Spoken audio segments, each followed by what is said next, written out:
자, 네 번째 썰 한번 가보도록 하겠습니다.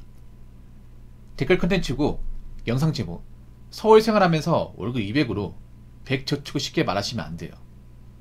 지방도 자취하면 쉽지 않아요 라는 영상에 달린 댓글입니다.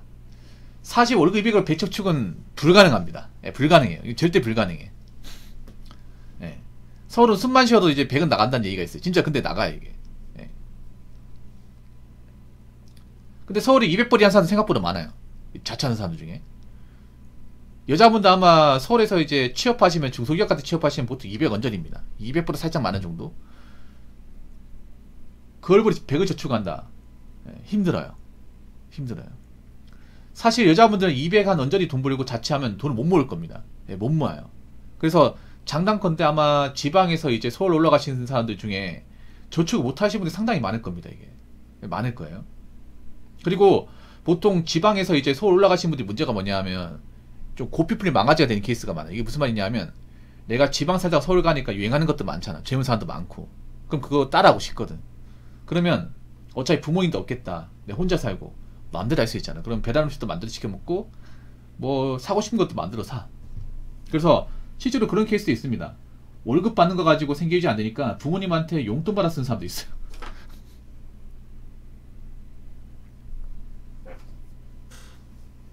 아, 저 인간님도 자취했어요. 자취. 저 여자분이거든요. 제가 예전에 180% 자취했다고요. 정상이 아닌 것 같은데. 아니 180%인데 왜 자취를 합니까? 역시 저분 항상 올 때마다 약간 좀 저한테 꾸지람 드는 것 같아요. 근데 할 말 없죠. 아니 서울에 자취했어요. 서울에. 여자분들 자취하는데 돈을 많이 못 벌어요. 진짜 실제로 남자도 많이 못 버는 케이스가 많아요. 여자분들이 보통 서울 가서 막 일을 이것저것 많이 하는 분들이 그렇게 많지 않거든요. 한 가지 직업만 가지는데 보통 이제 그 일만 해가지고는 이제 생활비 내고 나면 남는 게 거의 없어요. 이게. 아, 성남요.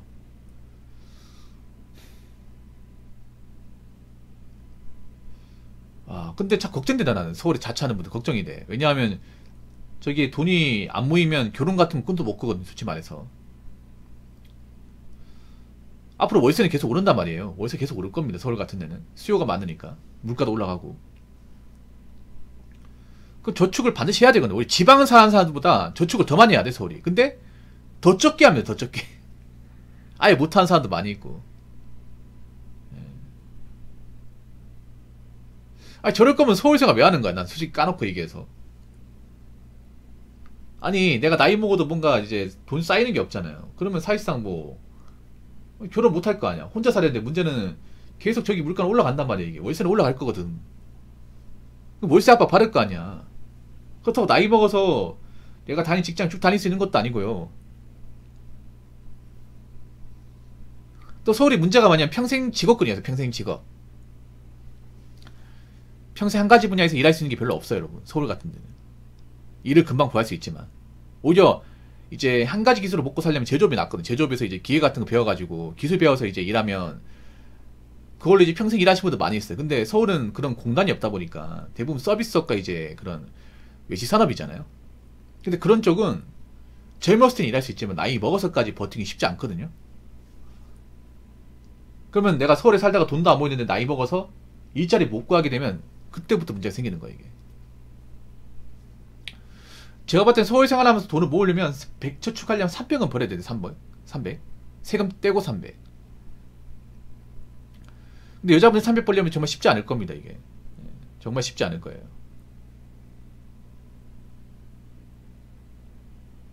특히 서울 생활 하시는 분들이 많이 걱정이 됩니다. 왜 걱정이 되냐. 지금 혼자 살면서 뭐 배달을 시켜 먹고 쇼핑하면서 좀 씀씀이를 조절하지 못해서 지금부터 이제 좀 숨이 턱턱 막히는 분들이 많이 있을 거라고 예측이 됩니다.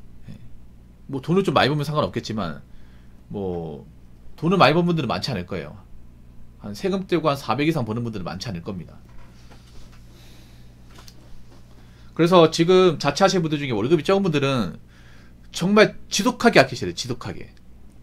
배달 음식은 앞으로 피하셔야 될 겁니다. 이 서울의 함정이 뭐냐 하면 그런 거죠. 서울이 인프라가 좋다는 그런 장점이 있죠. 아무래도 서울 그 좁은 지역 안에 여러 가지가 다 밀집해 있다 보니까. 근데 단점 뭐냐? 그 인프라 때문에 돈을 쓰게 된다는 거예요. 놀 때도 많기 때문에 노는데 돈 쓰고, 그리고 먹을 때 많기 때문에 먹는데 돈 쓰고, 배달 음식 많기 때문에 배달 음식 돈 쓰고, 계속 돈 나가는 것들이야 이게. 근데 문제는 내가 그런데 돈을 많이 쓰기에는 내가 그렇게 급여 조건이 좋지 않다는 거. 그래서 서울에서 이제 어떻게 좀 사시는 분들은 정신 바짝 차리셔야 됩니다. 예. 오히려 난 지방에서 일하시는 분들 훨씬 더 많이 걱정이 돼요. 지금 서울에 자취하는 분들 누구 걱정할 때가 아니야. 본인부터 걱정해야 돼, 본인부터. 적어도 한 100은 저축은 해야 되는데, 100은. 100 저축해도 엄청 많은 게 아니거든요. 100 정도 저축을 해야 미래 구성을 할 수 있단 말이에요. 근데 뭐 저축 자체 못한다면 이건 답이 없는 거지. 아무튼 자취하신 분들 올해부터 이제 웬만하면 배달 음식을 줄이시고 인터넷 쇼핑 같은 거 줄이시고, 예. 좀 낭비할 수 있는 것들은 좀 없애시고 그렇게 좀 해나가셔야 될 겁니다. 자, 댓글 한번 읽어보도록 하겠습니다. 반지하 살면 30년 산다. 200 가지고 뭘 좋은 집이냐. 근데 서울도 반지하 30 안 합니다. 50은 해요. 50은 합니다. 예.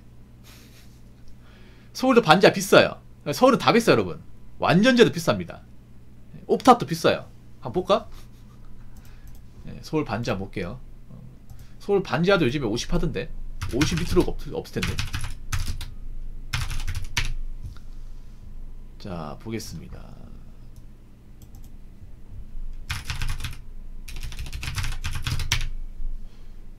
반지하가 있긴 있네요. 아, 있네, 여기. 서울 반지하가 545. 545 있네요. 있네?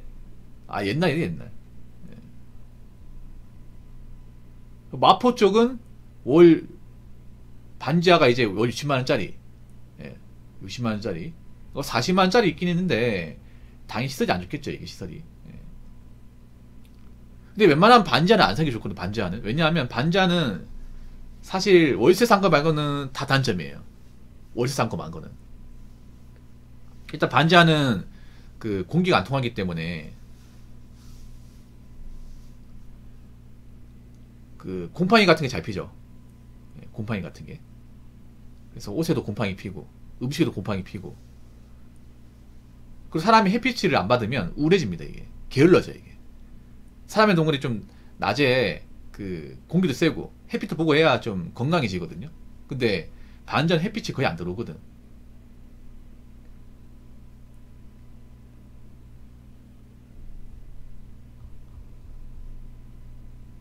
거기다 문제가 뭐냐면 이제 사생활 침해도 있습니다. 반지하는 문제가 뭐냐면 지나가다가 창문 있잖아. 그러면 누가 문 열고 들어올 수 있어. 특히 여자분들 반지하 살면 안 돼요. 여자분들은.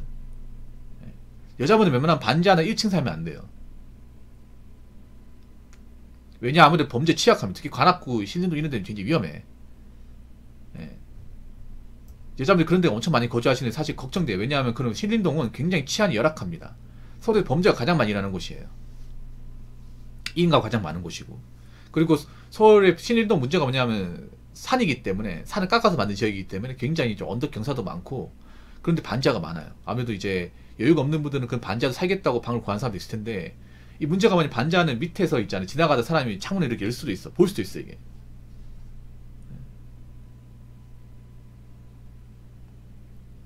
그리고 누가 지나가다가 이제 뭐 소변 보는 사람도 있고, 이제 그 자동차 매연 같은 것도 냄새가 올라온다고 하더라고요. 창문 열어놓으면. 창문을 못 연대, 이게. 옷도 제대로 안 마르고, 예, 빨래 같은 거 하면 이제 옷도 안 마르고. 예. 아, 반지하. 여자분도 반지하 살아요, 근데? 아무튼 그렇습니다, 이게.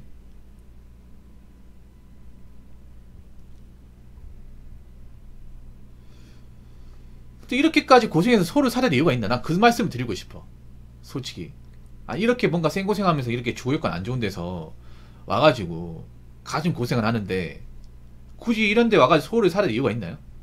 물론 서울에 살아가 정말 괜찮은 직장을 다니면 거기에 돈을 모아서 여기보다 나은 데 갈 수 있는 희망이 보이면 살아야 되는데, 그게 아닌데 그냥 뭐 살다 보면 그 연명하듯이 사는 거랑 크게 다를 게 없는데 이렇게라도 자체 사는 게 사실 나는 의미가 싶어요, 솔직히 말해서.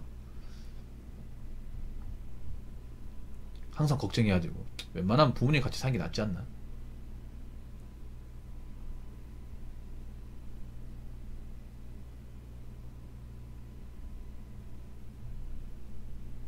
아무튼 그렇습니다. 야, 서울이 진짜 집 같지도 않은 집 정말 많다. 집 같지도 않은 집.